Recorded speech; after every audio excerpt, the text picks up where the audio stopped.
Hi everyone, I'm back. Can you hear me now?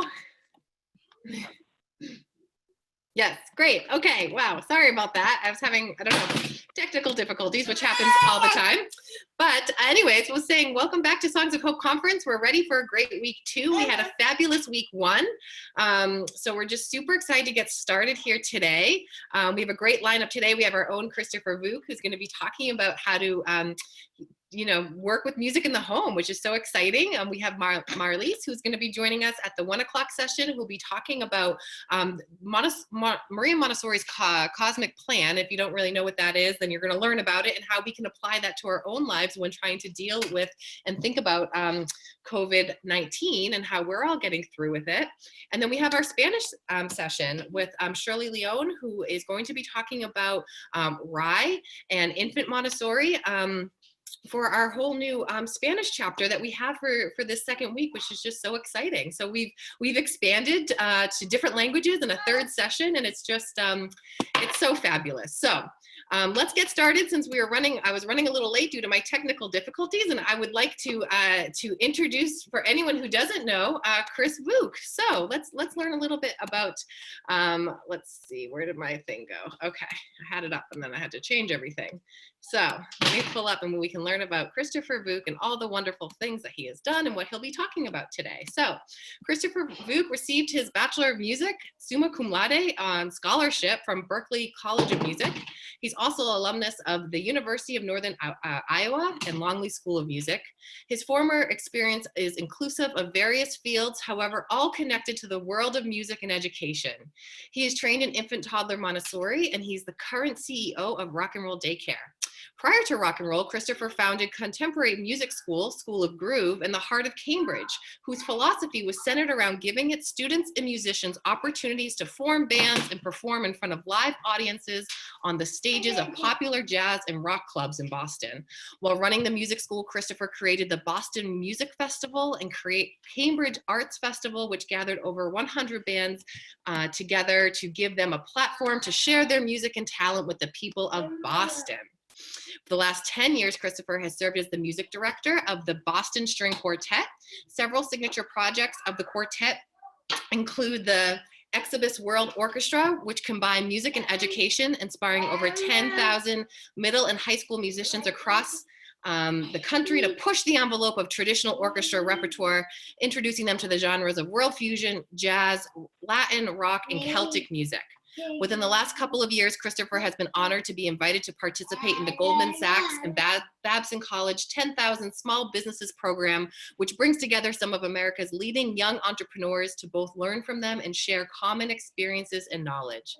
Christopher is the recipient of the Certificate of Congregational Accommodation and has lectured at the Berklee College of Music numerous times and has been a panelist at several of Boston's leading institutions such as Babson College, Lesley University, and Wheelock College.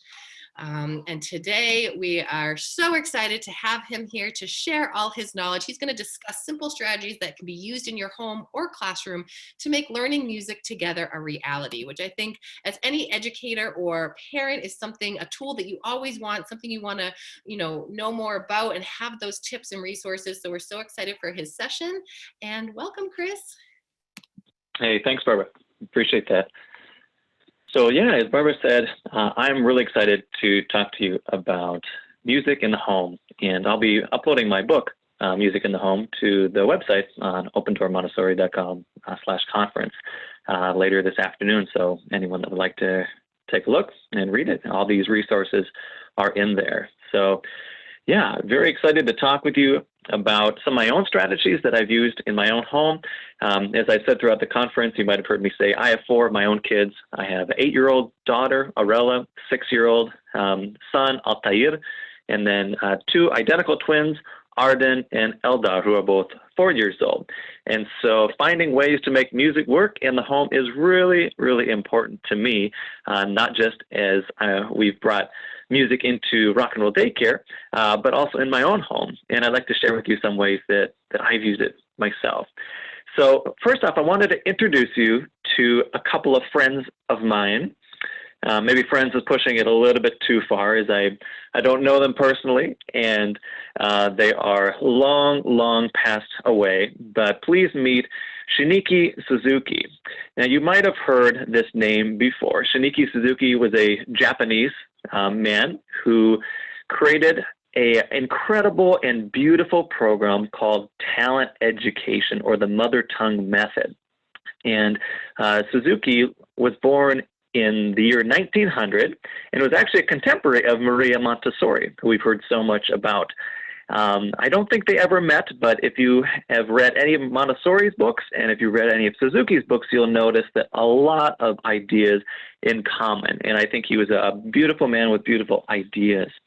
And something that he did that was so special is he went against conventional wisdom that only certain people were able to master musical instruments. He believed that talent wasn't something that was given to just the few. And Suzuki said that anyone who could speak a language well had the ability and potential to become a great performer, if that was a professional musician or an amateur musician or someone who was doing it just for enjoyment. And he said something very profound, and I put this on the website. He said, "Why is it that every Japanese child develops with ease the superior ability to speak Japanese? Why do all children in Japan speak Japanese?" At first, it sounds like a very, very simple question, and of course they would speak Japanese. They're in Japan. Of course, someone in England would speak English, or in Spain would speak Spanish. That's what we expect. But he wondered, why is it that we develop this? Is it just something that is taught? Would a child not develop the ability to speak Japanese if they weren't taught formally in school, or if someone was in Boston and they weren't taught how to speak English? Would they not learn?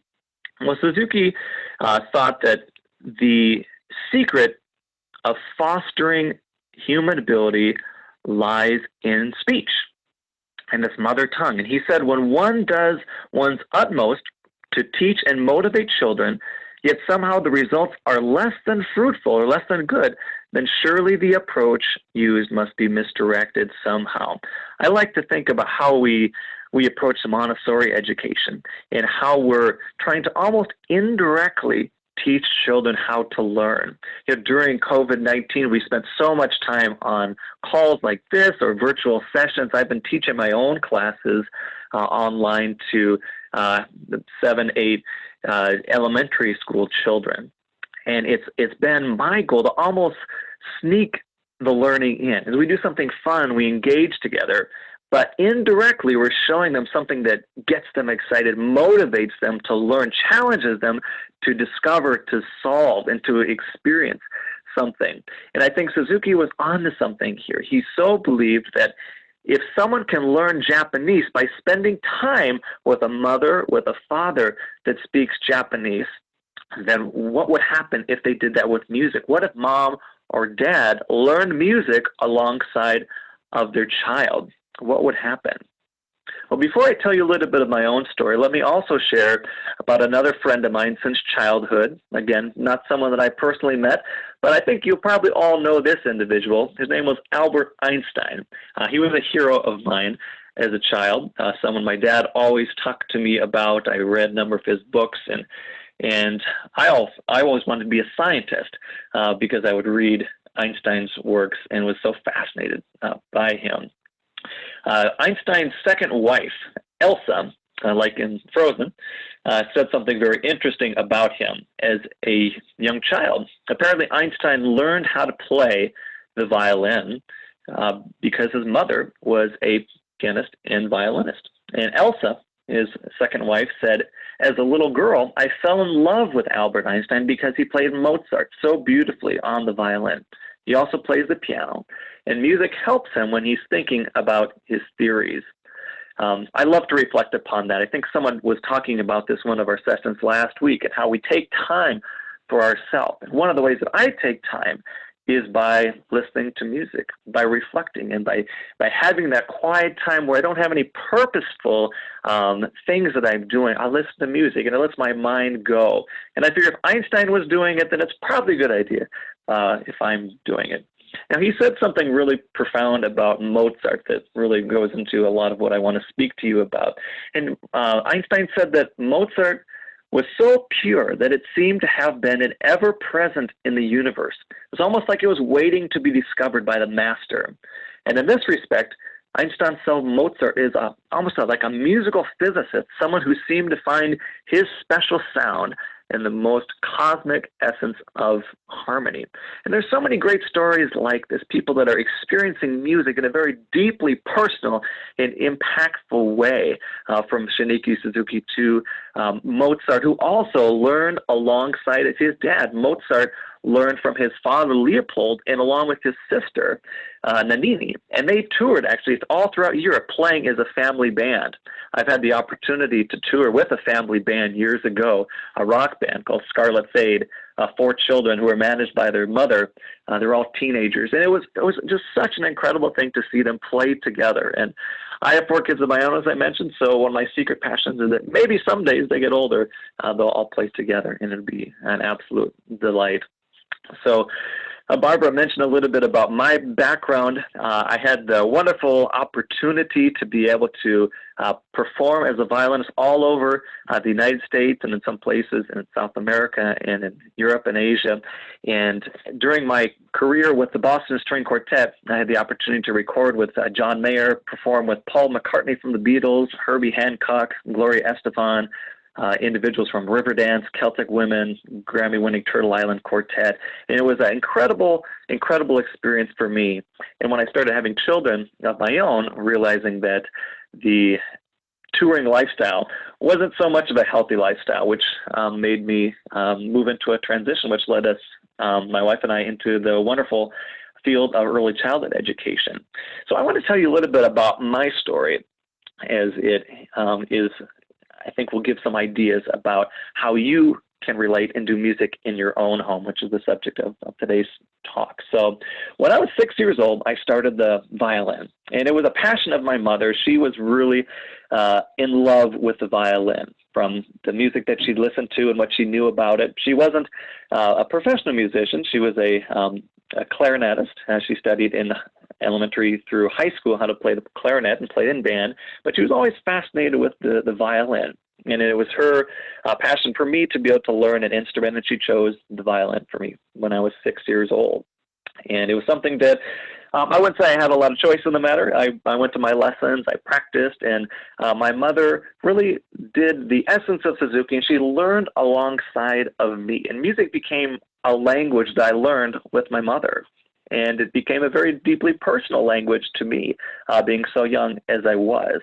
And although my mother could not play the violin, she endeavored to learn alongside of me so that we could practice together. We can go to lessons together. She would write notes that we would talk about together. It was a concerted effort. She made a strong effort to teach me alongside of herself to play the violin. And it's something I'll always be thankful for her for doing, as it led to my love for learning. If we remember that phrase, nurtured by love, that Suzuki used. And it was really that for me, growing up as a child, having been nurtured by love for the violin. Now, playing the violin from a young age of 6 years old was very much an individual basis, as I said, practicing with my mother. But soon after, I joined an orchestra, very young children. And it was one of the great delights of my childhood to go up and play with another 30 or 40 children and discover some of the great music of the classical masters. As I performed in orchestra, I became passionate about listening to music. I would listen to music constantly and find myself going to record stores or Best Buy, Sam Goody, old stores like that, and purchasing for myself different recordings of violin concertos, violin sonatas, anything I could get my hands on.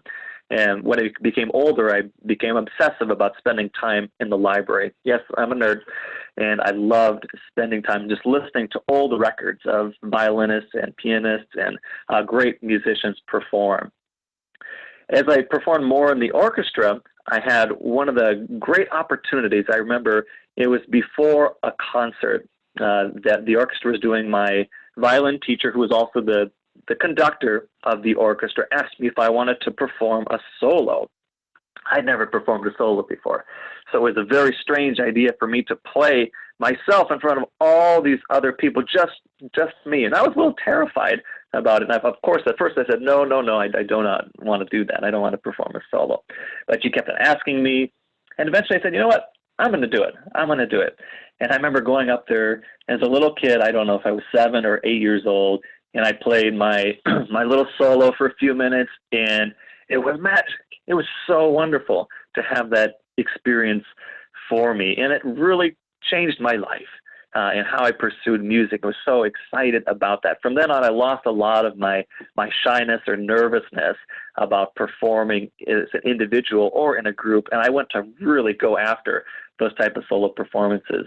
A number of years later, when I was, I think, 12 or 13, I started my first string quartet. We called it the Maestro String Quartet, and we were just a bunch of tweens, I guess, and we would go and perform at special events and weddings, and we were thrilled. We got paid. We were 12 years old. We get paid money to play the violin. It was pretty awesome. As I got a little bit older, I started going to music camps for the summers. I attended a camp where Yo-Yo Ma and Itzhak Perlman and some of the great violinists and cellists and string players of old went to, and was just blown away by the talent pool there. It just inspired me so much as a child, and led to me ended up pursuing music as my career. I attended music college, and the hour that I got out of Berkeley College of Music, where I graduated from, I was on an airplane to DC to perform for President Bush, and that led to a great and an incredibly enjoyable career for me in music. I eventually started a music school of my own that Barbara read in my bio, the School of Groove, in which we taught thousands of kids how to play instruments, from the violin to guitar to drums and piano, and a wonderful, wonderful experience, and got my firsthand knowledge of what it means to teach and what it means to have music in the home, with hundreds of parents asking my team, how do we do music in the home? And so let's talk about it. So in my book, you'll find some funny chapters. I hope they're funny. I tried to make them somewhat humorous and lighthearted. But I think one of the first chapters is called, Why Does My Kid Hate Piano Lessons, and What Do I Do About It? This is a question I heard so much from people coming into my music school, and over the years have rehashed this conversation many, many times of, why do kids drop music? It's such a beautiful and wonderful thing, but what draws them away from it? And I really believe that it comes down to the engagement that the parent has. When a parent learns alongside of their child, it doesn't always work, but especially with the young children that aren't quite at that teenager stage where, get away from my mom, get away from my dad, I want to do my own thing. But young children, they're passionate about spending time with their mother, their father, a parental figure in their lives. And what more beautiful way to do it than with music? This is something I've tried to do with my own children, and they look forward to it every night when we do music together. Something that I try to be really intentional with all my children is we sing every night together. We utilize the Fiddle Fox songbooks, and we make a point of singing 2 or 3 every night. Sometimes we'll break out an instrument or the Rainbow Song Bells and play them together, but we're always singing together, and we're learning new material. We're exploring, I love exploring the rock and roll music of the classics with my children. We learn the lyrics, and we're constantly learning together. My daughter plays piano and my son drums, and that's a whole other story, but I feel there's such a power in spending time together. I think as a parent, something I wondered about as a new parent is what exactly can I do with my son, with my daughter, that I actually like and they would like? I don't like playing with dolls, and I don't like doing a lot of things they enjoy doing. And sometimes, yes, I do play with dolls and those other things with them. But what I really love is music. And something that I've been able to share with my kids is doing that with them. Playing music with them, exploring music with them, singing with them. We make up a lot of fun and goofy games around it. And that really becomes that mother tongue method. I'm not their mother, so maybe I'll call it father tongue method. But that ability for us to learn it together. I don't play piano very well. I don't play the drums well at all, but I'm trying to learn alongside of my kids. As a violinist, it was a little hard for me to learn to do violin with my kids since my expectations were a bit high. But the ability to learn something new with them, it's a process that I think is really exciting for me as a parent, but it's also very engaging for the children because we're building something together. They can see my own vulnerabilities, and I think that's something so powerful about this type of learning, that we leave ourselves open to receive, to be vulnerable, to be straightforward in front of our kids, because we're not the know-it-all. We're not the know-it-all. And we have that chance to learn together with them. And I think it's a beautiful and wonderful way, just even for fun, just for engaging your kid, is a beautiful way to connect together. Something else that I love to do and love to encourage families to do is listen to music together. You might be a great musician, you might be an amateur musician, you might not play an instrument at all. Maybe you don't like to sing. I know some people love to sing in the shower and get it out, but some people are more closed. I hated singing until I became a parent. I had a number of friends in elementary school who made fun of me when I sang. They thought I was a bad singer or out of tune, and it really kind of damaged my sense of singing for quite a long time, and I didn't want to sing, and I was very shy about it. But when I had my own kids, I realized they don't know the difference between good singing and bad singing, so I'm just going to go for it. And it's been a wonderful experience and almost life-giving to me to be able to sing with them and experience that. And now I don't really hesitate to sing in front of people on the street or in school or wherever I am. It's something that's been really opened up for me just as a fact of having kids. The same thing with dancing. In many ways, I was very shy about dancing. And having kids, there's no fear anymore that comes from opening up. So I really feel that I've learned a lot from experiencing things with kids, and they've given me this wonderful gift almost, and letting me open up myself as a person more and more. So I was saying, listen to music together is one thing that you can do. If you're not interested in playing an instrument, if you're not interested in singing, that's okay. You don't have to do those things, but listen to music together. Kids are excited about passion. There's not many things that my kids won't get excited about if I'm excited about them. Maybe math is something that it's a little hard to get them excited about, even if I'm over the moon about it. But most things, if it's music, if it's dancing, if it's going outside and playing in the yard, if it's throwing a basketball, if I'm excited, they're probably going to be excited about it. And everybody I know has music that they're passionate about. So explore it together with your kids. We're learning about the British invasion right now, which has been a lot of fun. I turn on YouTube every day and listen to different groups from, of course, the Beatles to Herman's Hermits, the Animals, and many others. And it's so fun.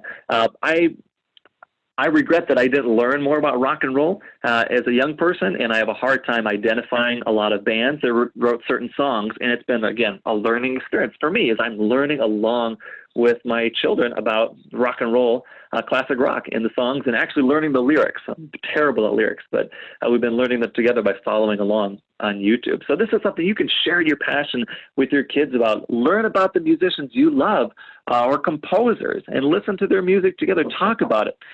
Songbooks are another great way that you can do it. There's great songbooks from Hal Leonard, is one of the biggest, if not the biggest publisher out there. And if you go to a music store, which I know they're fast diminishing, but if you go to a music store or just hop on Amazon, or sheetmusicplus.com is another great site, you'll find all kinds of songs that are fully written out. You can play them on the piano or guitar, or you can just sing the lyrics along. Of course, there's plenty of lyric resources online or YouTube that you can use. Learn about composers together, explore them together, play musical games. There's so many wonderful musical games that you can play. I know Phil talked a bit about that last week, and there are complicated ones, of course, but there are such easy ones that make it doable for anybody, regardless of what they know about music. If it's as simple as dancing in a circle together in a like a dance party with your children. If it's raising your hand when the pitch goes up and when it goes down. If it's marching in place to the beat and slowing down as the music slows down, or speeding up as the music faster. You can do all kinds of different fun games, and don't be afraid to repeat them. I'm a professional musician, and I repeat musical games with my kids all the time, and they love it because that repetition is so important for young children. And you might get a little bit bored, but your children probably won't if you can keep that excitement about it. They'll love playing the same games over and over and over again. And look up ideas on the internet. I know there are a lot of great apps and online resources. I know a lot of people are concerned about apps and screen time. Obviously, that's kind of going out the window now with all of us on the screen a lot of the time now with COVID. But there's a lot of research that says screen time can be good for kids when it's done with the parent. So if there's engagement, rather than a kid just sitting on an iPad and playing by themselves, which is not often leading to healthy engagement, but if a parent is doing it, again, learning alongside of the child or asking them questions about it afterwards, there can be a lot of value for that. And something I'd also recommend, I've done this with different things with my own children, is prepare on your own. You can spend time after your kids are gone to bed and prepare something, surprise them with something. Maybe you're really excited about showing them a piece of music. Maybe spend half an hour after they go to bed one night and learn the song. Find it on YouTube, get it ready, cue it up, and then do it with them. Or prepare a game, do that research ahead of time, and then do it with them. Or if time is really scarce, especially now with kids running around and at home, it's hard, I know, look it up with them. There's nothing to say you can't sit down at the computer and discover something with your child. Look up a music game and then do it together. My daughter loves doing this with me. We look up different stuff on the internet together, sitting there, and then we'll go out and do it. If it's a project, if it's a game, if it's an activity, and so much fun that we can have together doing that. Something that I'd encourage you to consider when we can all get a little bit closer to each other than all being quarantined in our houses mostly is spend time with people who know music. I think that there's this idea with music that you have to practice. And yes, they say that the way to Carnegie Hall is by practicing, and it is. I've lived it. I've been to Carnegie Hall many times, and it takes a lot of practice. But not everyone needs to go to Carnegie Hall. Not everyone needs to be a professional musician. But what we can develop in ourselves and in our children and the children in our classrooms is a love of music. And that doesn't have to come with proficiency or ability or being great at it. That comes from having a desire for it and enough of an understanding and confidence in what I call just small successes to enjoy it. And one of the great ways that we can do that is spending time together, learning alongside of your child, as I mentioned, but also spend time with people who know music. We're not that hard to find, and we love to talk. Musicians love to talk, and we often have a lot of time on our hands, and especially in the non-evening hours when we work. So musicians are a wonderful resource to get to know and to spend time with, just talking and exploring. Why did you learn music? What was it that you were passionate about with music? And I think it's a beautiful, beautiful experience. One of my friends from years ago, he was a web developer. He was a terrible student. He missed most of his lessons, but he was a student with me for probably 8 or 9 years. And he just loved the violin. He just almost liked to just hang out with me and talk about music for hours. And we had a great time together just discussing music, the piano, the violin, the synthesized music. He would bring in stuff and we would just discuss it together. He was so curious to understand what I was thinking, and I appreciated that as a musician, seeing someone who's so passionate and excited about it.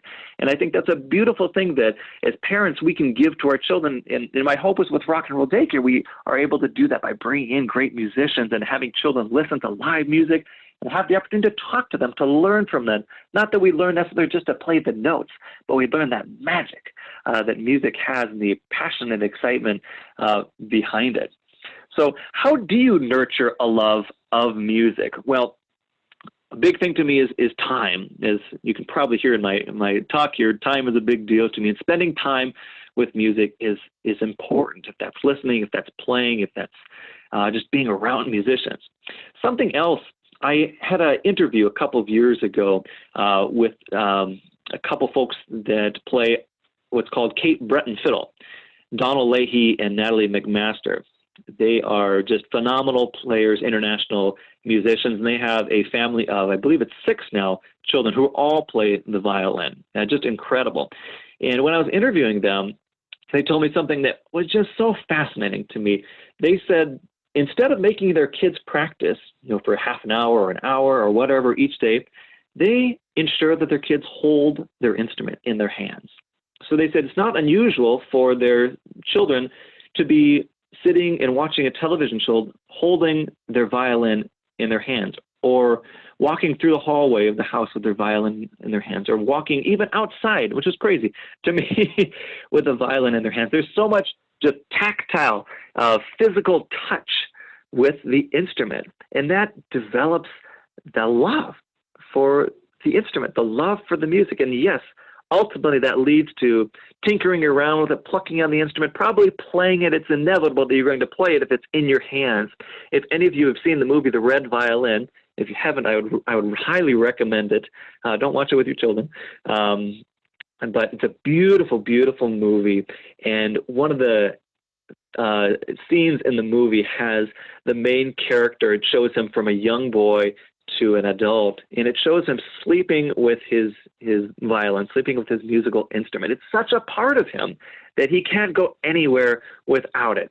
And yes, maybe that's a little bit fanatical. I never slept with my violin. It sounds weird to say that. But I think it's such a tangible sensation that you see, that holding an instrument, making it a part of you, develops that love and passion.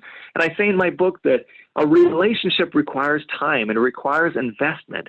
And to have an investment, to have a love of anything, if it's a person, if it's a place, if it's a thing, you have to spend time with it, concerted effort to spend time together. And I think that's so important with music, that we spend time with it, we put in the effort to spend time together.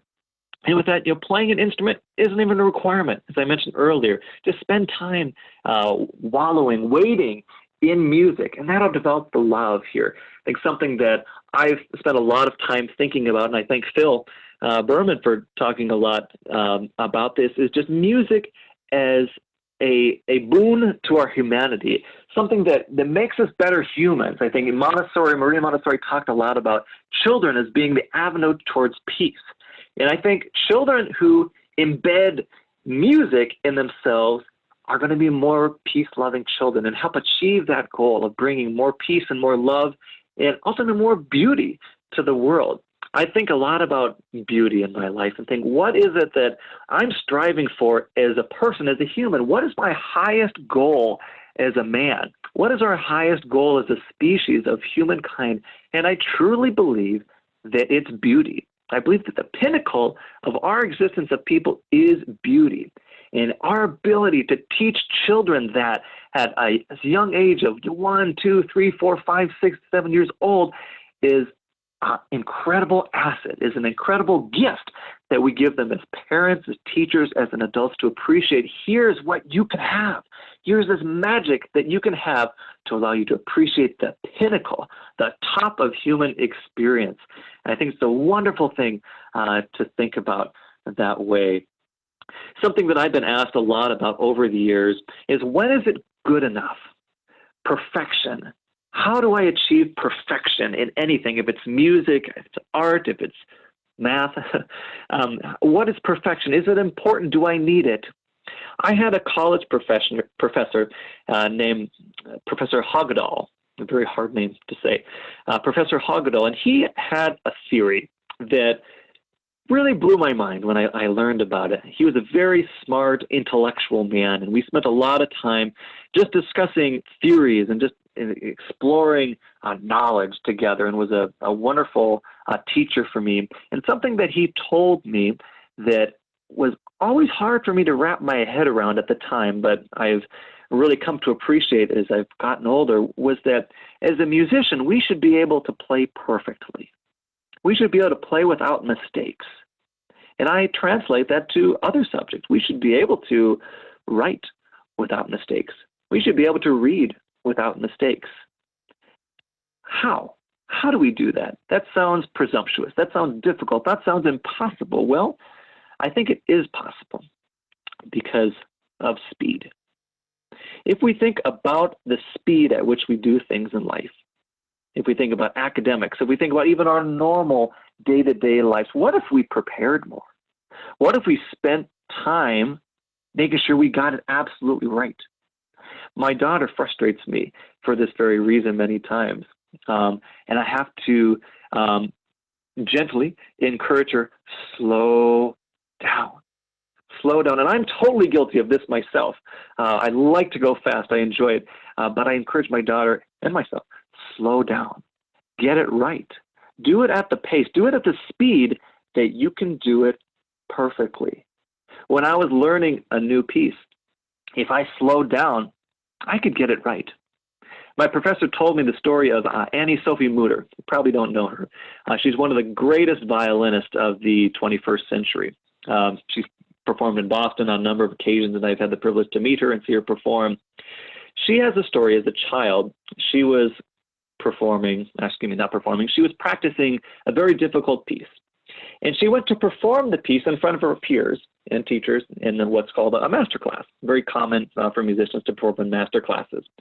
And she went to perform this piece of music, and she performed it for everybody, and it was so slow. The children made fun of her, said, "Annie, you don't know how to play the violin. This song is so much faster, you'll never be able to play it anywhere near the speed that it should go." So Annie Sophie Mutter went home, practiced more. Once she had mastered the slow tempo, her teacher told her, "You can speed up now." So she took her metronome, set it up a few more clicks. For those of you that don't know a metronome, that's what we keep the beat as a musician to help us develop our rhythm. So she sped up the metronome a little bit and played a little bit faster. So the next time she played at the master class, she played the piece again.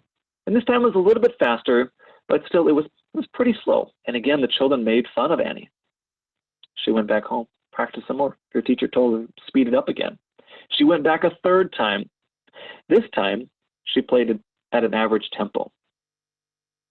The children didn't say much. Annie went home again, practiced more. This time, the teacher told her to speed it up even more. Annie went back to the master class a fourth time playing the same piece. And she played it faster than any teacher or child had ever heard it played in their lives. She played it spotless. That's perfection. That's how we get there. That's how we do it right. How would you feel if you could prepare your day in advance for perfection? That you could prepare yourself mentally, physically, spiritually for the day ahead in advance. What would that take? Would it take extra hours? Would it take getting to bed earlier, getting up earlier, spending time further in advance? How will that affect your performance on a test, on a college degree, in your workplace? This applies, it's much more than music. It applies to so many different places. And so my challenge would be to think about that. Think about how time allows us to be perfect. Now, my goal is not here to make perfectionists. I think that can be very harmful and dangerous. But I really challenge you, think about time. Think about how that impacts our lives, your lives, and how we experience the world. I want to leave you with a couple of quotes here. This quote is from Rob Bell, who is an incredible spiritual writer. I've changed a couple of his words around, particularly replacing the word music with scripture, backwards, the word scripture with music. But I think it applies here in a beautiful, beautiful way. Music is like a jewel. It's like a precious stone. And when you turn it, the light refracts in different ways. So we're exploring. It was never like there was a finite endpoint. If you just get there, then you're right. It's always about the hunt, the struggle, the doubt, the sweat, and the stretching. I love that quote. A precious jewel. You can apply this to, put your own word there instead of music. Blank is like a jewel. We turn it and we see it in many different ways. I think this is something also magical about education, is we have a child. We hold the heart of a child in our hands. We turn it. We see it a different way. We see how they're responding to knowledge. We see how they're responding to what's in front of them, their environment. We see how they're responding to us. And we turn it in a different way. What if we did it that way? What if we tried it this way? What if we did that? We keep turning. We keep changing. We'll never get there. There's not a finite endpoint. There's not a real end. It's always a struggle. It's always a hunt. It's always doubtful. Will we get it right? Will we get it better? We might not, but we'll change it again. We'll turn the gem. We'll find another way. We'll keep exploring. So the last thing, going back to my buddy Albert, Albert credited his violin, which many of us musicians, we actually name our instruments. Einstein had named his Lena. And he credited his violin out of everything that he did, from discovering the great mysteries of science and quantum physics and E equals mc squared and the wonderful things that he did and the great joys that he experienced. He credited his violin, his music, for the most joy in his life. So I hope this speech has been helpful, inspirational, and shows you the possibility for bringing joy into the lives of the children in your family, in your classrooms, and in your own heart. Fill yourself up so you can give that out and pour that out to others. Thanks so much.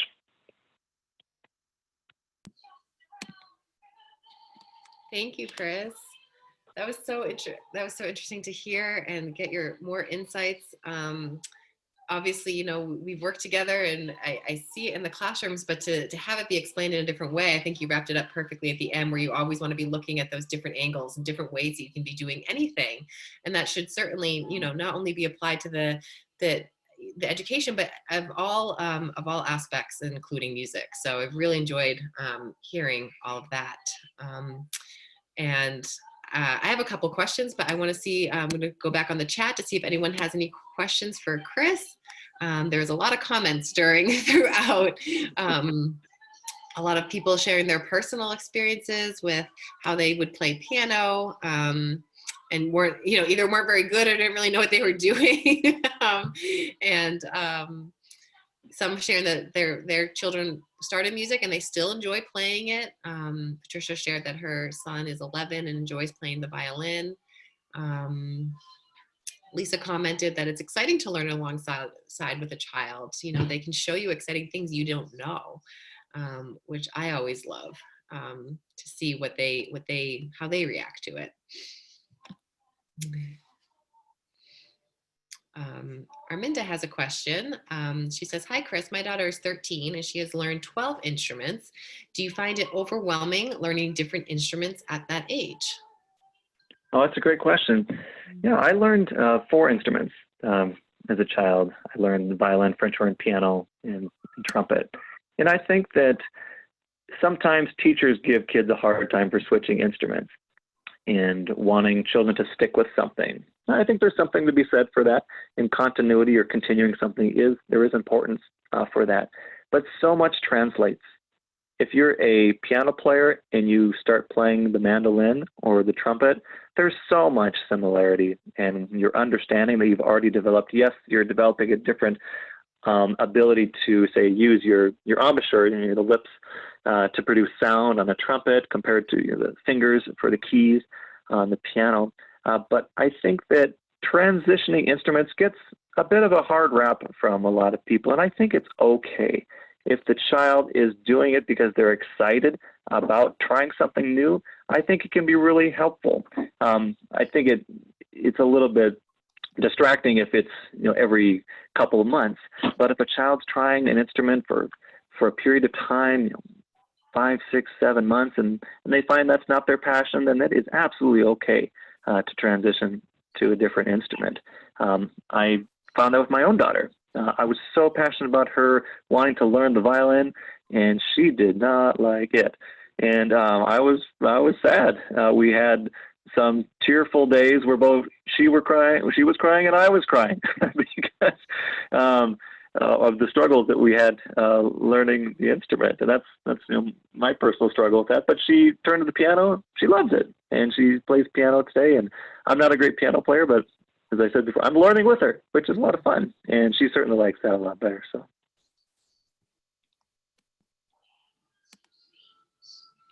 Thanks, Chris. I think if there was another question, trying to find it up here.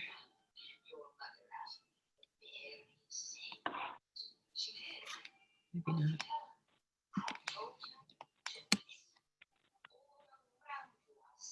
I think someone, Sandra says, what do you advise when you love an instrument, but sometimes you see that it is not for you? Oh, yeah. Yeah, no, I think that happens as an adult. I really wanted to learn the guitar, but I just never really got into it. I took a lot of, well, maybe not a lot, but I took a number of cross-country tours for months at a time, where we just get in a big RV and travel around the United States. And I tried my best to learn the guitar. And everyone said, well, this would be a lot easier than learning the violin, but I couldn't get it. And it was okay. I went on to something else. And I think that it's okay to say no. It's okay to move on. And it's okay not to be great either. If it's something you just like doing and you're not great at it, but you have fun, then go for it. That's great. If it's something that gives you anxiety and struggle, then it's okay just to pass on it.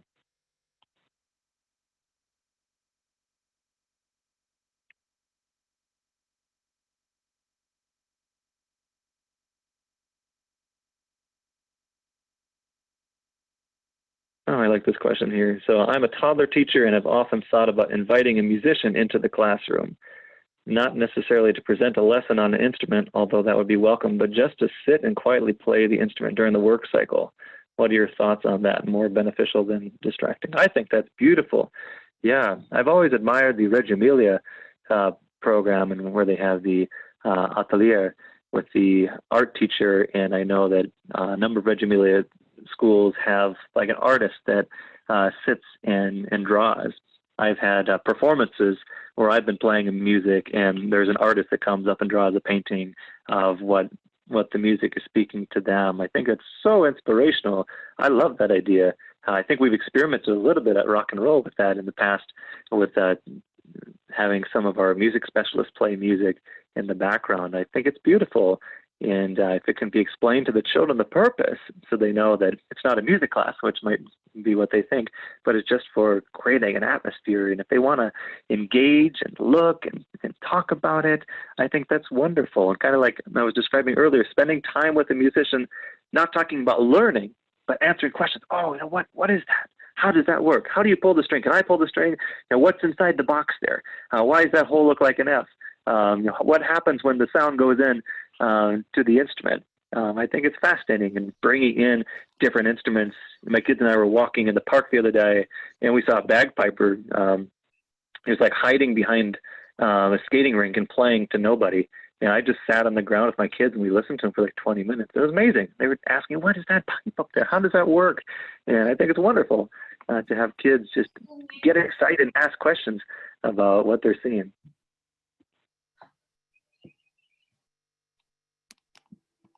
Can you? Oh, Claire, I love your point. Every cylinder isn't a didgeridoo. Yeah, there are some limitations on what we need to teach children about how they can treat different things. Not everything is a musical instrument, and especially in this time where we want to be safe and sanitized, we don't want to blow on everything because that's not clean. Chris, earlier in the when you were first in your presentation, you mentioned repetition, and I wanted to go back to that because I know that there are a lot of infant and toddler teachers and preschool teachers on this webinar. And could you just speak a little more about repetition in music and the importance of it and why we want to embrace that? Oh yeah, especially for the younger children, it's making them familiar with the process, making them familiar with the product. Now, I mentioned I have 4-year-old twins, and these guys will literally sing the Fiddle Fox Songbook songs all day long. And we are, I don't know, hammering into them. This doesn't sound great, but essentially we're doing this all the time. We're singing Fiddle Fox, and we've been doing Britain, I think, for 3 months now, because of the closure here. My daughter is telling me enough is enough. Let's go on, let's do something new. But my sons, they absolutely love singing these songs over and over. The Big Ship Sails. My gosh, I could sing that 20 times a day, and my kids wouldn't get tired of it. And I think we don't necessarily appreciate how much kids love repetition. You know, it's certainly something that gives them comfort, and they can see, oh my gosh, I am good at this. I know this song. And you know, kids don't have a lot of things they can say that about at such a young age. What can a child do with great confidence? I mentioned that small successes, and I think that's important for adults. It's important for kids. It's important for infants and toddlers too. What can they have some small success at? If a child can hum along or dance along or sing along with something at that age, it's going to take some time. It's going to take a lot of repetition. But when they get it, my gosh, there's not many things they're more proud of than I did it. I can do it. And I think it's wonderful. It gets a little tiring for us and maybe for the older kids, but they don't tire of it. They can keep on keeping on. I know, I love that. I think as teachers sometimes and guides, we think like, oh, I'm getting sick of this, so maybe they are, but it's so important to remember that they're not, and the importance of that repetition. Yeah. Dan has a question. We have one child in our class who recognized the lullaby version of, oh no, it's not a question, a Baba Sheep, and it was amazing to see how he knew what it was. Yeah, I think it's been really exciting to, at Rock and Roll, to have the song books and see the children learn the songs and then find the corresponding pages that it goes to. And there's this kind of one-to-one music to visual recognition that happens with the kids as they internalize that and make it such a part of their lives. And I've talked to a number of folks in elder care facilities and researchers, and one of the last things to go in human's life is the early musical or auditory memories. So I've heard stories of people that have dementia or Alzheimer's disease. They don't know who their son is or their wife or husband is, but they can remember Wagner opera, or they can remember a beautiful piece of music that they once sang as a child. It's incredible the staying power that music has. Patricia has a question here. I want my son to take guitar lessons, but he doesn't like the guitar. What advice would you give me? I think it's okay. If he doesn't like the guitar, maybe you can ask him, what would you like to learn? Is there something that is interesting to him to try? And there's so many opportunities in music now, especially with digital education. Tools like Pro Tools and Audacity, Cakewalk are some great online programs that, not for young children, but as you're getting into the teenage years, for them to start creating their own music. And that can be electronica, it can be a lot of synthesized music. It's almost like a digital playground for music. And I've seen so many young people that they didn't want to learn the guitar or the violin or the trombone, but they get into music production, is what we call it. And there's a whole new world there that they can be passionate about exploring, and it's wonderful.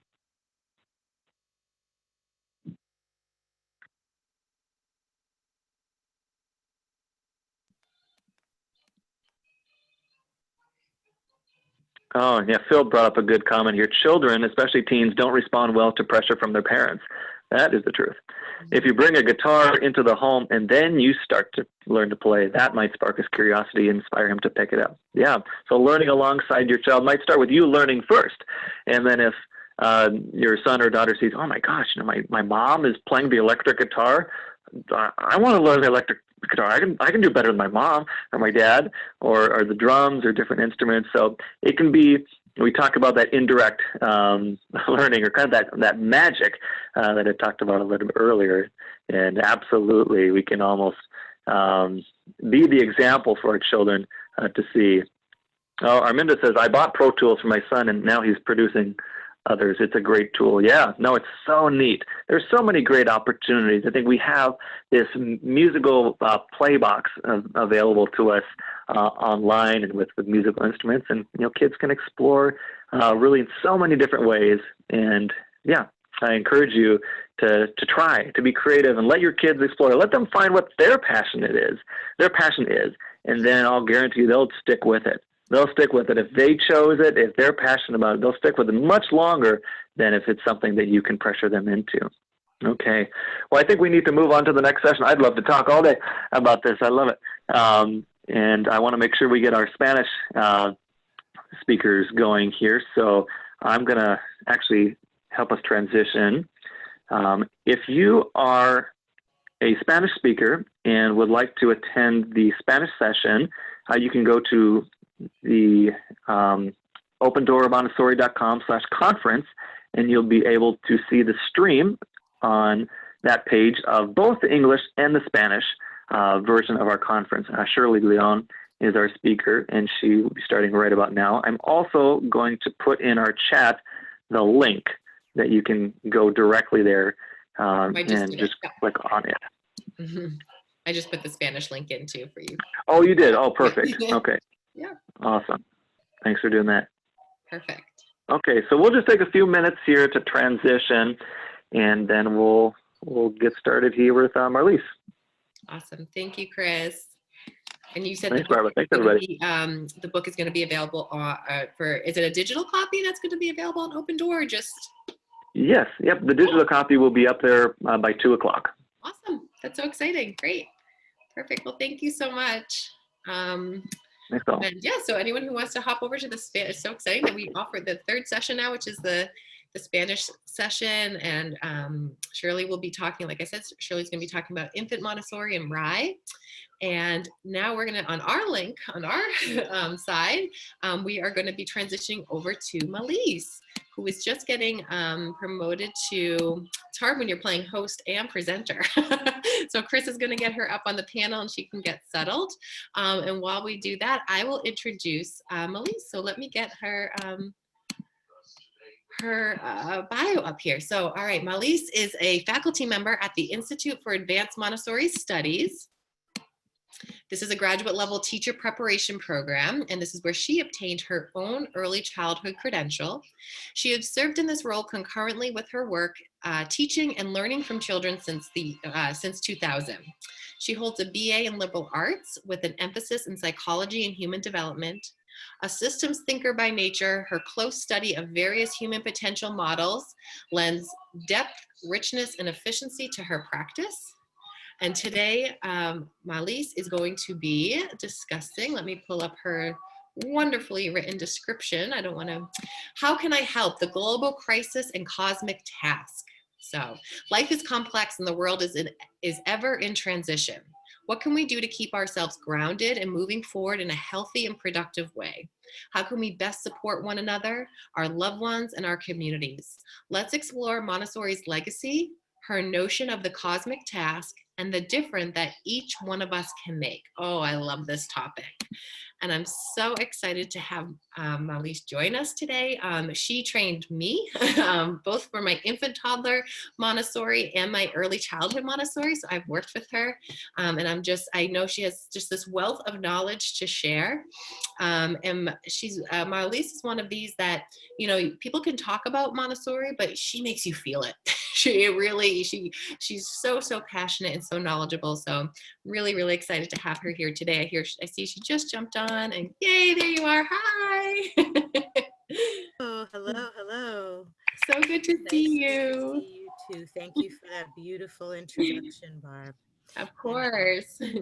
So nice to see so many people here thinking about Dr. Montessori and her work to make the world a more peaceful place.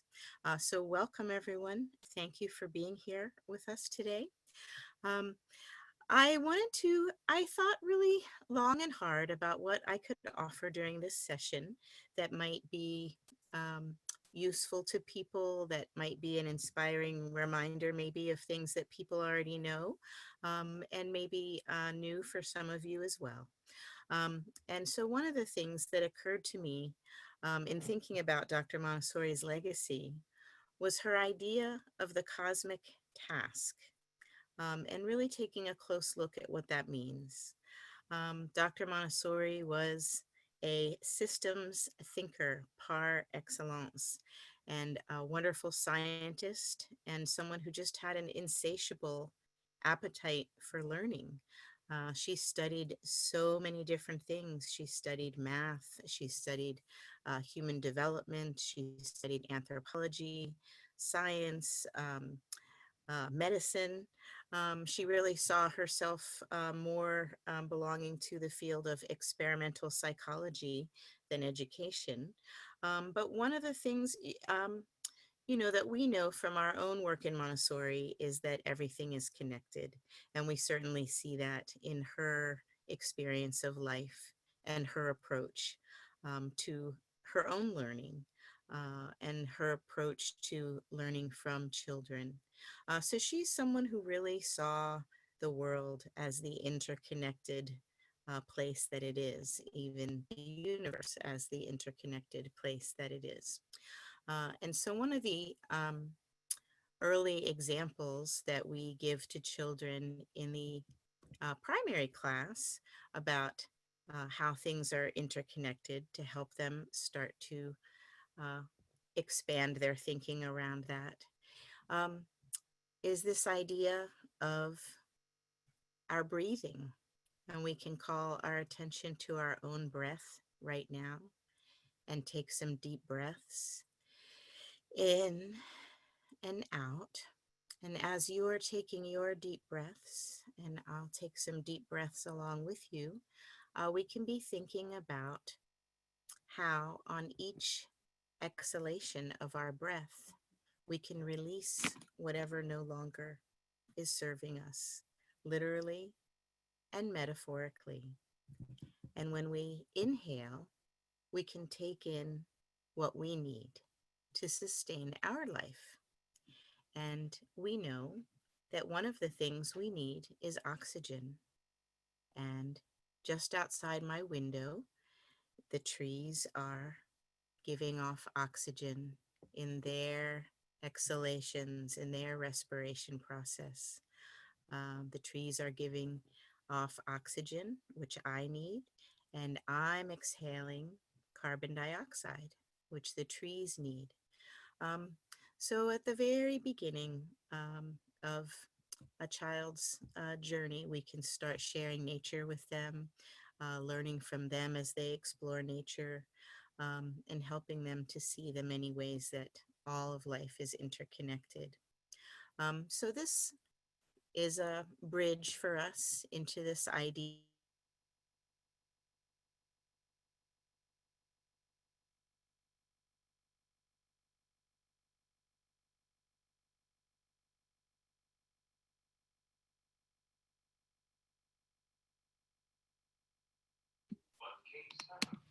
Uh, Oh, you're back. can you hear me okay? Yes, we lost you just for a little bit, but you're back now. Okay. Sorry, that might be my internet connection. I apologize. No, that's fine. Thank you for letting me know. So the bees are visiting all of the different plants, and they're just getting what they need. They're getting their food. They're getting what they need um, for their hive and for their little ones. But in the process of doing that, they're pollinating all of the plants that they visit, and by the act of them just doing what they need to do to sustain their own lives, they're making it possible for other life forms to flourish. Um, so, in the book that Dr. Montessori gave to us called From Childhood to Adolescence, there's a chapter that mystified me a little bit when I first encountered that, and I didn't quite have the distinction of the different planes of development and the different needs of learners in each plane. There's a chapter in there called The Drama of the Ocean.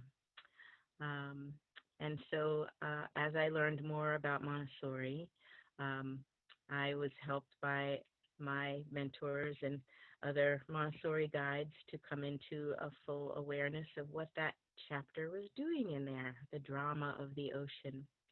And so we know um, that storytelling is a major pillar of the Montessori model, and especially so for learners in the lower and upper elementary years as they become more capable of learning by using their imagination as a tool.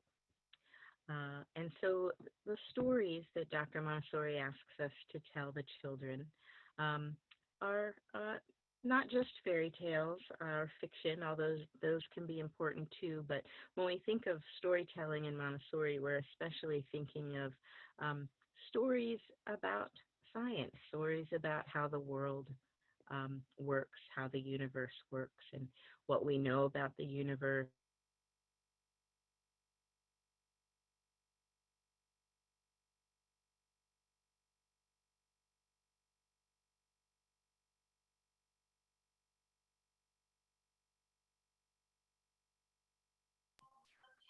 Dr. Montessori gives as an example um, that's a little bit more complex than the one we talked about with the trees and respiration.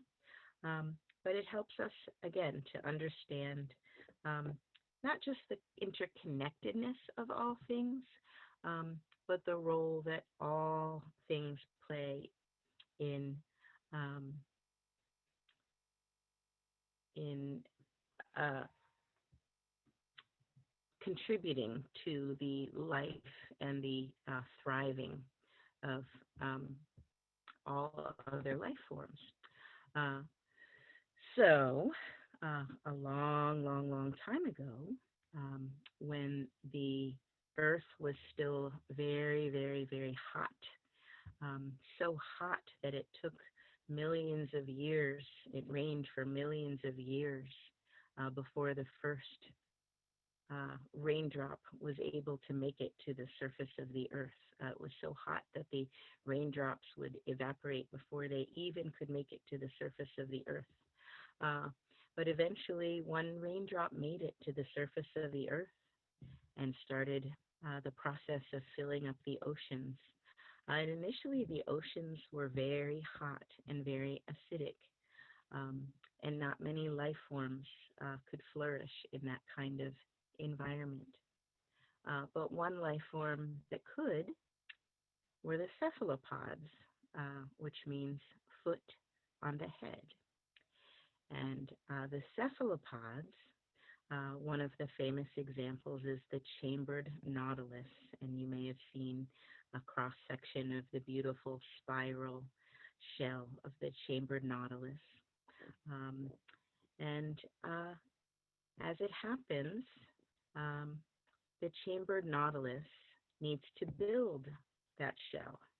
Uh, and that beautiful shell just happens also to express a beautiful mathematical ratio called the Fibonacci sequence that's found in many places in nature. And so the way the cephalopod goes about this process is by taking the impurities in the ocean into its own body, almost like a filter. And out of those materials, the cephalopod builds this beautiful spiral shell. Uh, and as the cephalopods in the world's oceans worked on this task of building their own shells, it caused the pH level of the ocean to shift from very acidic to alkaline. And this was one of the major events that made it possible for all of the other life forms to begin to flourish. Um, so, one of my important mentors, Tim Selden from the Montessori Foundation, um, calls the cephalopods and the chambered nautilus the guardians of civilization. Um, and he has suggested that that is our role as well. That as people who are doing the work of what Dr. Montessori calls the science of peace, doing the work of um, studying ourselves, becoming aware of our own strengths as well as our own shortcomings, and taking a searching and fearless moral inventory, if you will, so that we can better serve others um, by supporting learners on their journey to become self-actualized, to realize their own potential, um, and to, by doing that, contribute to creating a more peaceful world. Um, we are acting out our cosmic task, and the children are acting out their cosmic task as well. Um, the children working on their own individual lessons, reading things that are interesting to them, asking questions, exploring the world, are just like those little honeybees flying from flower to flower and helping to pollinate their environment, helping to cross-pollinate um, the environment of the other children in their learning community. And eventually, as we know, this is part of creating a more peaceful world. Um, another thought that Tim Selden shared with me is that education, properly done, is nothing more than holistic environmental engineering designed to meet human needs. And the purpose of Montessori education, in particular, is to facilitate the development of self-actualized human beings in percentages dramatically greater than occur normally in the human race by chance. So this is the work that Dr. Montessori called the science of peace, that by helping each child realize their potential um, and become healthy and self-actualized, that this is a scientific approach to creating peace in the world. So when I thought about our circumstances today and the global health crisis that's facing all of us, and how challenging it is for Montessori teachers to be thinking about how we can pivot to supporting learning in virtual space for children right now. I started thinking a lot about what Montessori has to offer us today. Born in the late 1800s, and in many ways, the world is very different now. But in many ways, it's not so different. We are experiencing a lot of anxiety about the uncertainty in the world. But in many ways, that uncertainty is always there. And in our culture, we have had the luxury of an illusion of certainty where there really isn't.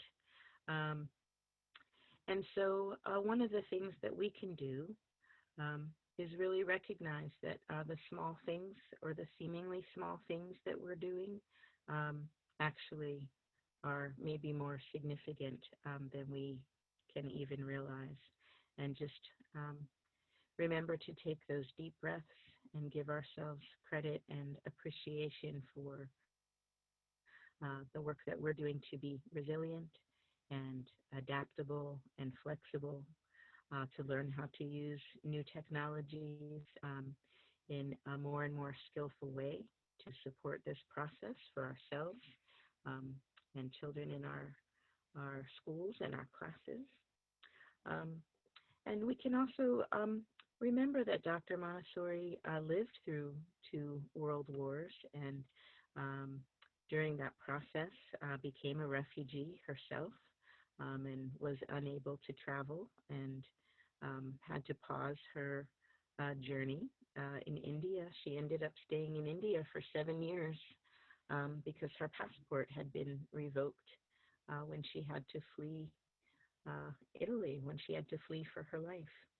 Um, so um, the other thing is that when Dr. Montessori was able to travel again, when peace began to return, after that time, she chose never to have a permanent home.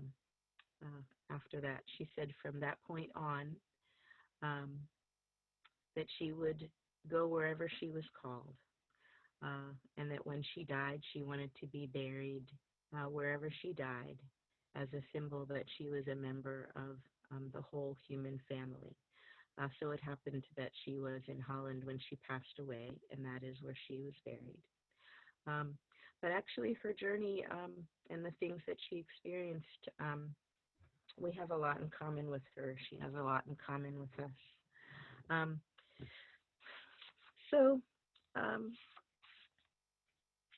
many, many, many years ago, actually, when I was probably still in high school, I remember coming across a little saying that has guided me in a lot of ways, a simple little saying.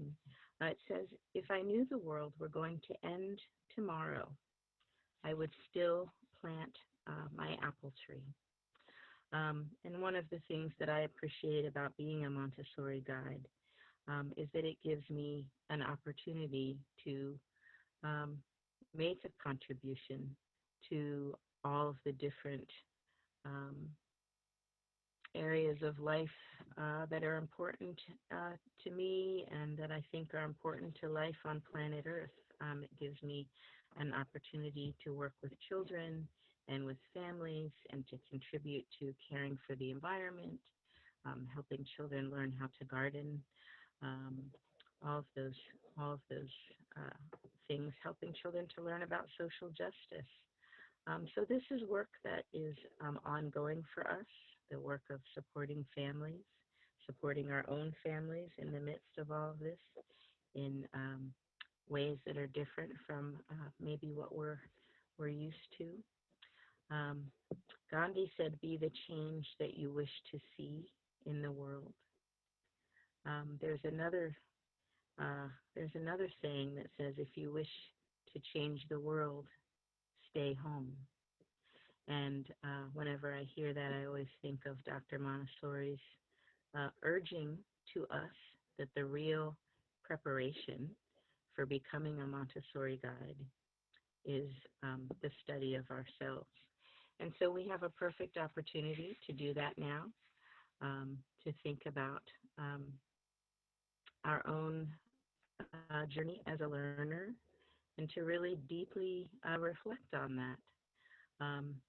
And maybe now you can take a moment to just pause and reflect on maybe what was a particularly poignant or powerful or meaningful learning experience in your own life.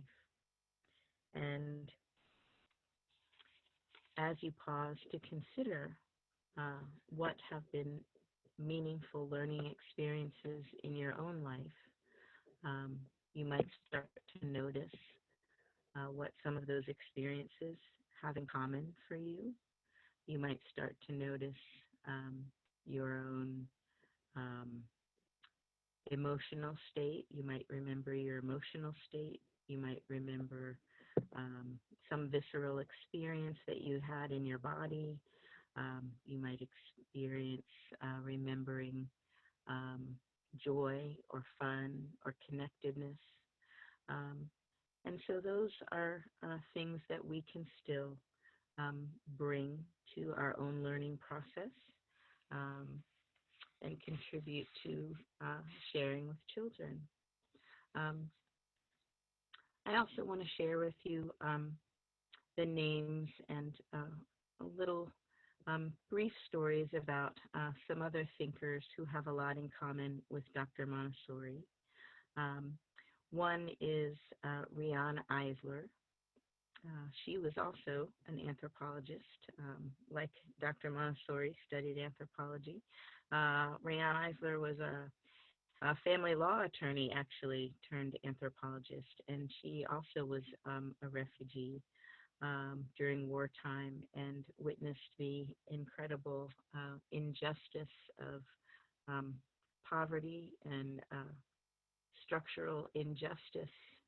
And one of the things that she wondered deeply about from her own childhood is whether or not war is inevitable.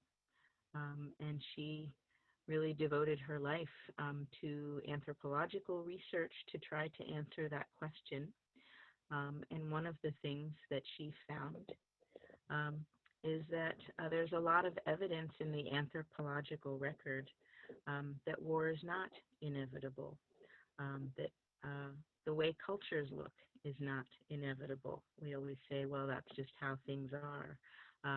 But she really saw that um, the way cultures look and the way societies look is a direct outcome of how we do child rearing and how we do pedagogy, how we do education. Um, she points out to us that the most important capital is high quality human capital, um, that people who are resilient and flexible and able to learn and adapt and efficiently use emerging technologies um, are most likely to survive and thrive and support those around them to do the same. Um, she was looking closely at universal patterns in social organization, just as Dr. Montessori was looking at universal patterns in human development. Another thinker whose um, life and story I would like to shine a light on for you is Virginia Satir, um, who became an extremely influential worker in the field of family therapy. In fact, there really wasn't the idea of family therapy before her work. Her ideas were initially rejected, but came to be accepted and validated, just as Dr. Montessori's ideas went through um, a similar trajectory. Virginia Satir's major contribution is the recognition of the family as a system. And she was looking at universal patterns in communication, just like Montessori was looking at universal patterns in human development, and Riane Eisler was looking at universal patterns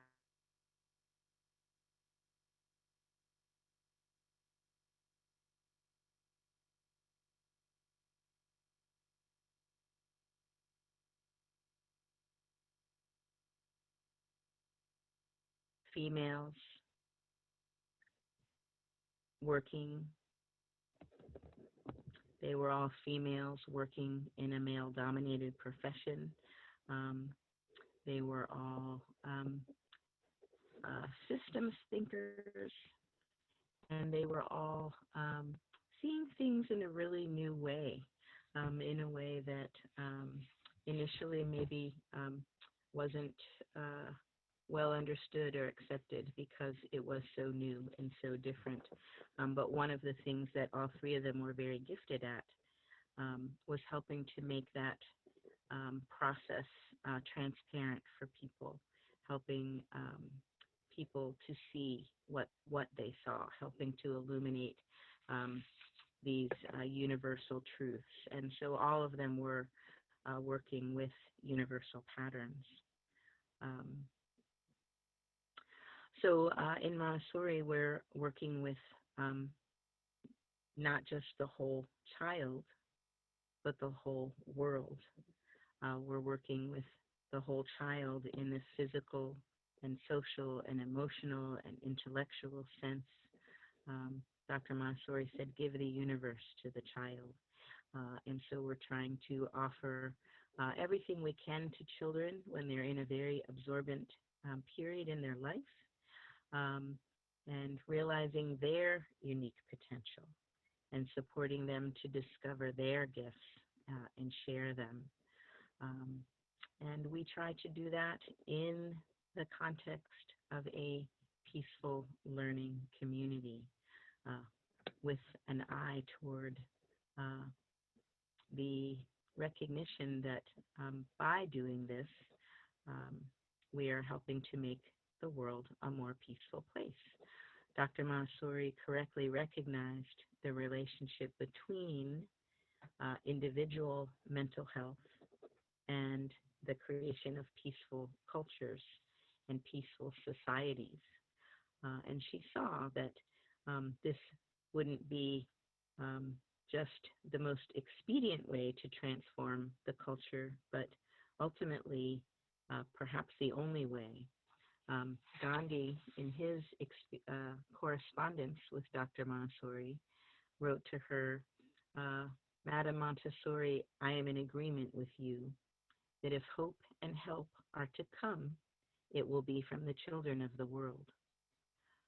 So that's another thing that we can do during this time, um, is um, re uh, revive and rediscover the lost art of storytelling. A lot of us are rediscovering lots of different lost arts at the moment. A lot of us are rediscovering or discovering baking and gardening and things like that.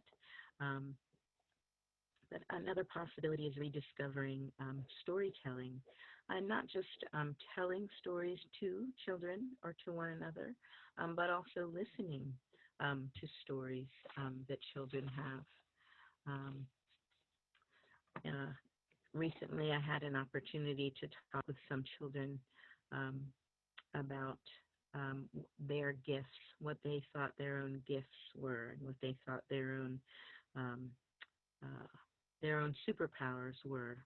Um, and I was just amazed by what they shared right off the bat. One of them put his hands over his heart and he said, my superpower um, is that my heart is full of love, and the love in my heart makes me strong. Um, so a lot of times um, children don't get heard, just as perhaps we maybe didn't get heard when we were children. Um, and so another thing that we can do is just take a moment to reflect on ourselves as learners when we were children, uh, and really think deeply about um, maybe what we knew. What were the things that we knew as children um, that the grown-ups didn't know that we knew? Um, and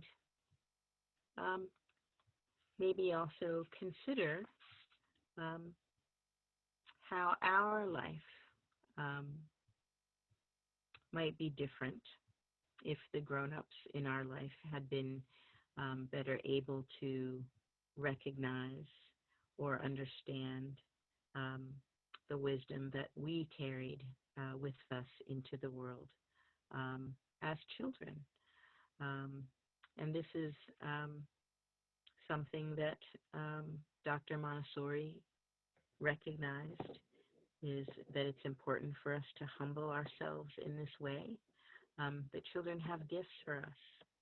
Children have gifts for us that they would like to share with us. And how can we create that opportunity for them? Another thinker whose work I would like to share with you is an indigenous teacher from the west coast of Africa named Colantuno. And in her culture, um, they have a very strong belief that every child who is born comes into the world carrying gifts that were asked for by the people in the place and time where the child is being born. Um, and they um, make a special effort to try and learn from the child um, what their gifts are. And they feel that um, there's a profound connection um, for everyone's survival to the possibility of each child being able to share their gifts. Um, so they see that not just as part of supporting the mental health of the individual child, um, but also supporting the mental health and well-being of the whole community. They feel that the mental health and well-being of the whole community literally depends on the community being able to be successful in supporting each child to uh, recognize and connect with their gifts and being able to offer their gifts to their community in a meaningful way. Um, Another thinker is Janine Benyus, who wrote a beautiful book called Biomimicry about what we can learn from nature. I first heard her speak shortly after Hurricane Katrina, and one of the things she said at that time was that she was especially interested in survival and thinking about survival and what are the things that make a difference in different situations in nature. And she talked about the live oaks.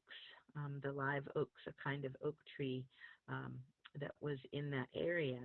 And she noticed that in the places where the live oaks had been cut down to accommodate buildings and so forth, that there was an incredible amount of destruction.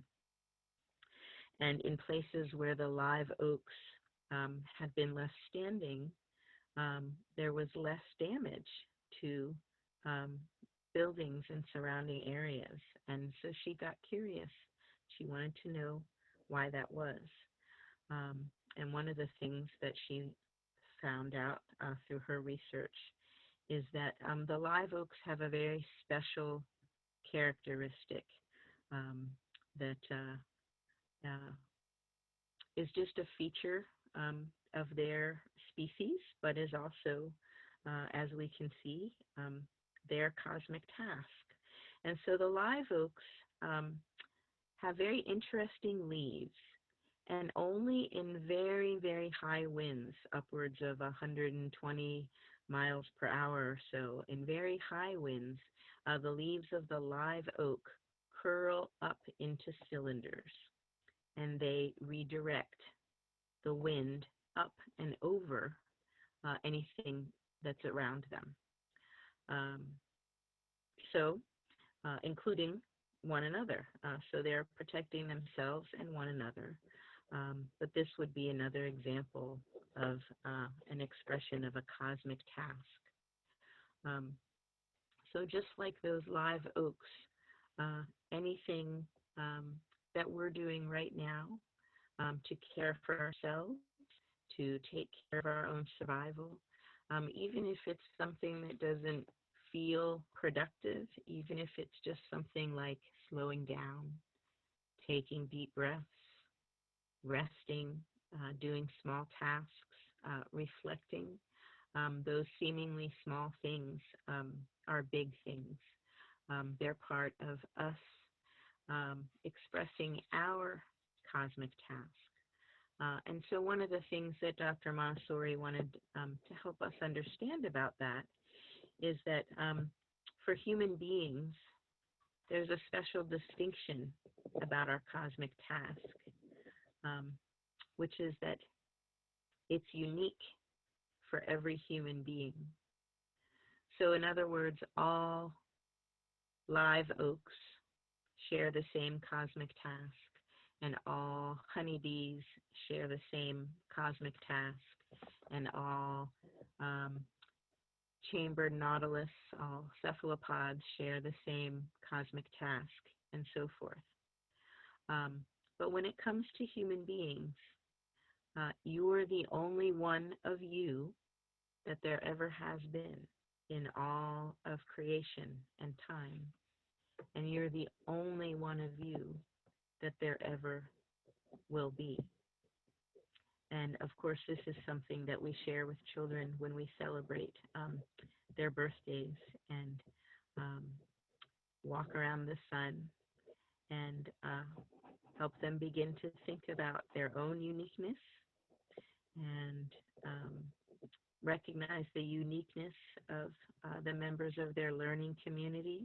And as children start to grow into that awareness, they grow into the awareness um, that there are many things that are the same about us, many things that we have in common, but also one of the things that we have in common is being a unique being with a unique cosmic task that only we can fulfill.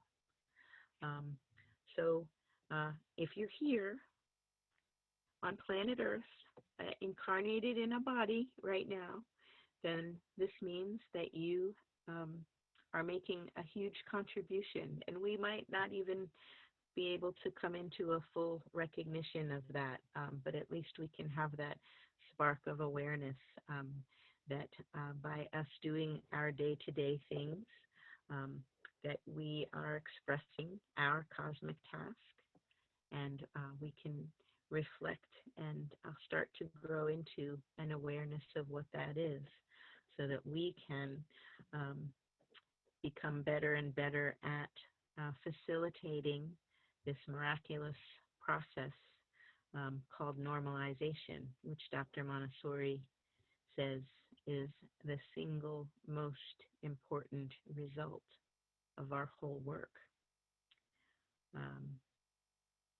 So we know that this is just the supporting children to grow deeply into their true, natural, normal state of mental health, the state in which we are born and come into the world. We've been hearing a lot lately about the World Health Organization, and I recently learned that they have a formal definition of mental health. The World Health Organization defines mental health as a state of well-being in which an individual realizes his or her own potential, can cope with the normal stresses of life, and can work productively and fruitfully, and is able to make a contribution to his or her community. And so I was struck when I came across that definition to see how much of Dr. Montessori's thinking is echoed in that definition, and also that there's no reference to the circumstances. And I'm reminded of the work of Viktor Frankl, who was a Holocaust survivor and wrote the book called Man's Search for Meaning. And he also talks about how he learned to be resilient and flexible and adaptable under horrific circumstances. So there are many examples of real human beings that can, as we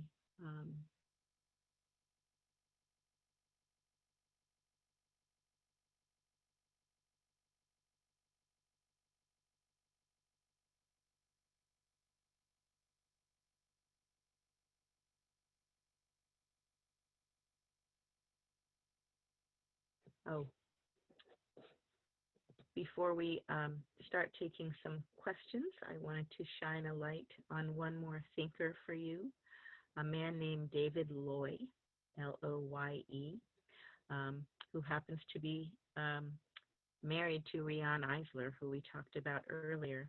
David Loy is one of the world's foremost Darwinian scholars. Um, and one of the things that he wrote is called Darwin's Lost Theory of Love. And he looked very closely at the writings of Darwin and saw that they had been misinterpreted during his lifetime to support some unsavory business practices. And David Loy saw that competition exists in nature, but the fundamental operating principle of the universe is cooperation. And so this is echoed in Dr. Montessori's idea of the cosmic task and our role in what she called the economy of the cosmic household. Buckminster Fuller called it Spaceship Earth. Dr. Martin Luther King called this the world house. In some religious traditions, we talk about the kingdom of heaven. And Dr. Montessori also talked about heaven. In fact, she said, I live in heaven. My home is a sphere, and it travels around the sun. So I just want to wish everyone peace and wellness and inspiration and rest and everything that you need to thrive, to survive and thrive during this time, and to have the energy and the inspiration that you need to support that process as it continues for all of our learners. And we do have some time for comments or questions. And I'll just take a peek in the chat also. I think,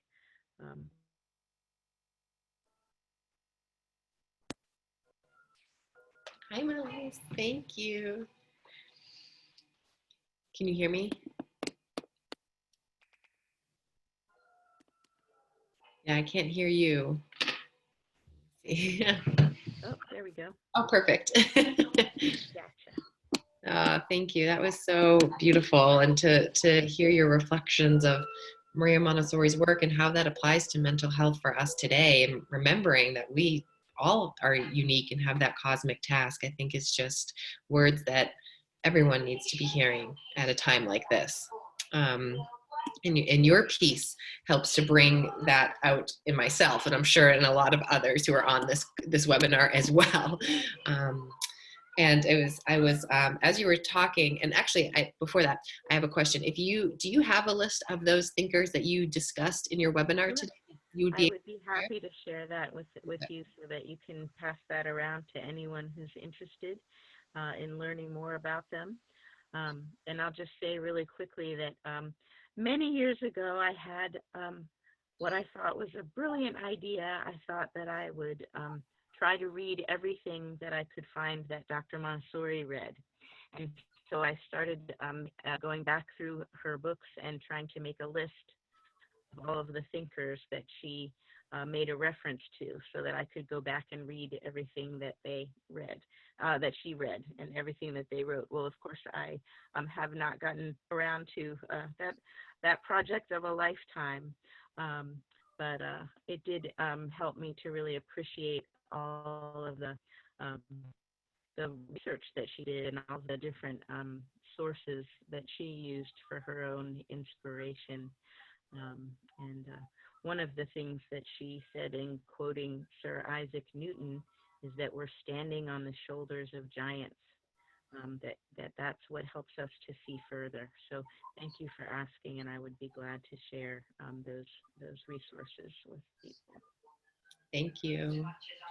I was discussing in my webinar last week that the importance of an educator is that you never get to a point that you know it all, or that you want to stop learning. And not until recently, I've been in Montessori for years now, but not until recently I haven't reflected too much on her life. And I've been wanting to do that more in the last year and learn more about her. And this reflection of what you shared today it's just so interesting, and it just got me thinking about so many different avenues of both self-reflection and just personal growth of what I want to be bringing in and be thinking about to keep it, to keep positivity alive in a time that is not so positive. Yeah, I've heard so many Montessori teachers in particular express their frustration and disappointment at not being able to be physically with the children in their prepared environments. And of course, we all know um, how cruel we feel that that is.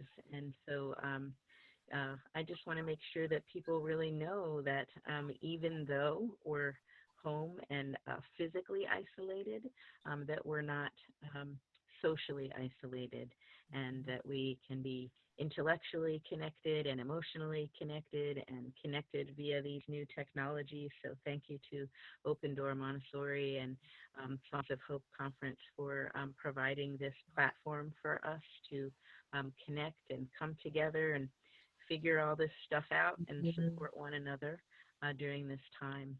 And just for people to really know that even though it looks and feels so different from what we are used to doing and feeling, and is probably harder in a lot of ways for those of us who have had to transition to supporting our learning communities in virtual space. But just to know that the little things that you do for yourself are important, and it's part of your expression of that cosmic task. So. Yes, thank you. Phil had a question. He said, thank you. And he was really inspired by what you said about storytelling. What do you think makes a story impactful for children? And how do you think a story can impact a child's life? Hmm. Well, of course, the experts about this are the Montessori elementary guides. But I think one of the things that's super important to children and super compelling for them is when something is true. And so we know that little children oftentimes ask to be told again the story of how they were born, or the stories of things that happened in their own families. Um, I used to like listening to my grandfather talk about his life growing up on the farm, and going to get bring the cows in at night and things like that. And what was interesting to me about it wasn't necessarily that it was cows or any of the outward details, but that it was true. This was real. This happened to someone in my family. And likewise, as children get older and start learning more about one another and different cultures, they want to know, what things really mean, why the world is the way it is, how does it work, why is it like that. So this is part of what's interesting to them also about scientific experiments too. Um, so and even if the subject matter is difficult or challenging, or we feel challenged by the subject matter, there are still ways for us to explore that in a way with children that is simple and elegant and open and um, honest and true. I'll give you a quick example. Um, so I'm sorry I don't have the name of the person right now, but I'll try to find it for you. But a man was talking about his his own father passing away when his son was about 13 years old. It was in the context of talking about rites of passage and milestones. And the man went to his son and said, you did a beautiful job at your coming of age ceremony today, and I'm so proud of you, and you spoke so well. But I just want you to know that I don't know how to guide you anymore, because you're the same age that I was when my father died. And his son said to him, "Don't worry, Dad, it's okay. We'll learn together." And so, just remembering that children have stories for us also. We can listen to children, we can listen to elders, we can listen to nature, we can listen to each other, and there's a lot of wisdom and richness for us in having the time now that we do have to share those stories.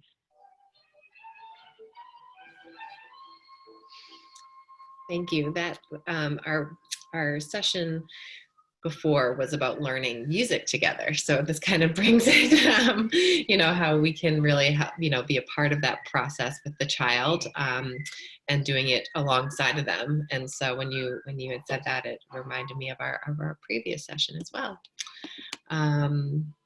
Well, I have a friend that is on the youth panel for another organization that I work with, and his advice to all of us during this time is that no matter what we want to learn, it's never too late. No matter what we want to learn, it's never too late. So I'm happy to have the opportunity to share that message as well. Yes, for sure. During your talk, I just had picked up this book last night again. I always go back to this, the Tao of Montessori.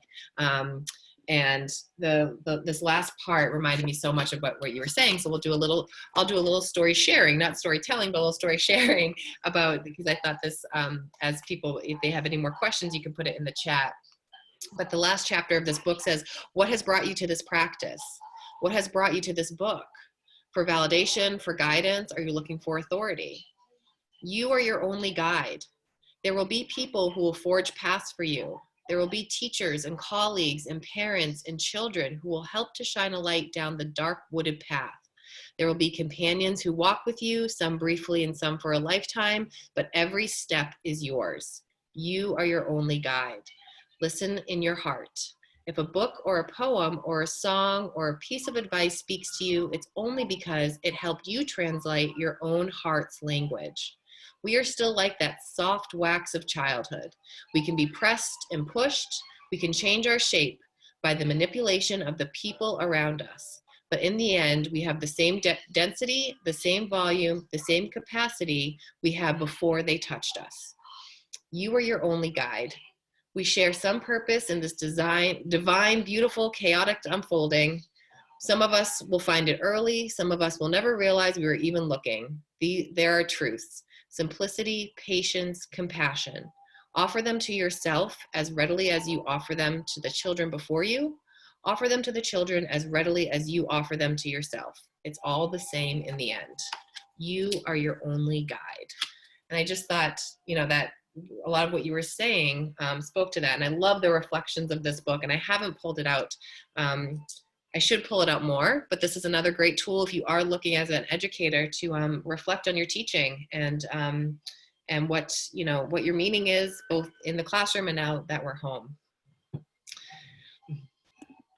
I was just noticing one of the longer comments in the chat, quote by Martha Graham, and the end of it is talking about the divine dissatisfaction, the blessed unrest that keeps us marching and makes us more alive than the others. And so, you know, we're the guardians of civilization, and this is what we trained for in our Montessori training programs. So even though it looks and feels different right now, you know, when Montessori found herself in India, stopped in her journey, her passport revoked, she rolled up her sleeves and started training teachers, and trained 1,000 teachers in India alone. So we have our work cut out for us, and we have an inspiring example to guide us. That's for sure. Yes. Excellent. I'm going to scroll up to make sure there weren't any other quotes. Questions.